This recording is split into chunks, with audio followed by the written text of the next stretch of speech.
Maman depuis cet été d'un petit garçon, son deuxième enfant, Virginie Efira s'est livrée en toute intimité aux journalistes de Madame Figaro. Pétillante et touchante, l'actrice a révélé avoir un refuge sur son palier, un lieu où elle peut souffler et se détendre pendant que bébé dort.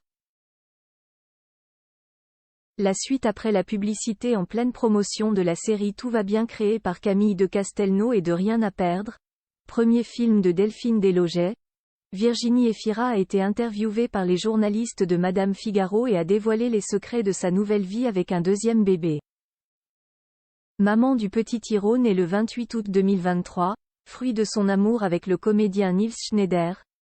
L'actrice du film 20 ans DE accent aigu Carte a aménagé une toute nouvelle pièce très originale après la naissance de son nouveau-né. Un studio qu'elle a aménagé sur son palier, une chambre à soi pour travailler, réfléchir, canapé en velours, grand rideau bleu sombre et pile de livres un peu partout, expliquent les journalistes qui révèlent que son bébé dort dans l'appartement d'à côté.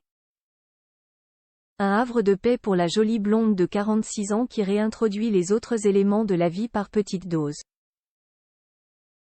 Déjà maman d'Ali née le 24 mai 2013 à Paris, fruit de son amour avec le réalisateur Mabrouk El Mechri, la comédienne a aussi fait de tendres confidences sur son bébé, et sur sa manière de gérer le fait de redevenir maman à 46 ans.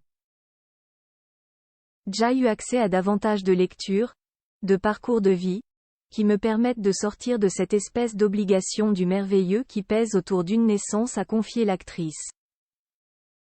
Elle explique, être débarrassée de cette pression, accepter que cela puisse aussi ne pas très bien aller, fait que le merveilleux, justement, émerge plus facilement.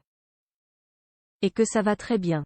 Il y a la redécouverte de l'immédiateté de l'amour, la fascination du bébé. Les nouveau-nés possèdent ce regard métaphysique, comme les vieux qui ont tout compris de l'existence. Et puis, c'est se partager avec son père. Même si je n'aille pas envie de m'épancher sur le sujet, c'est très partagé. Et c'est beau à voir et à vivre.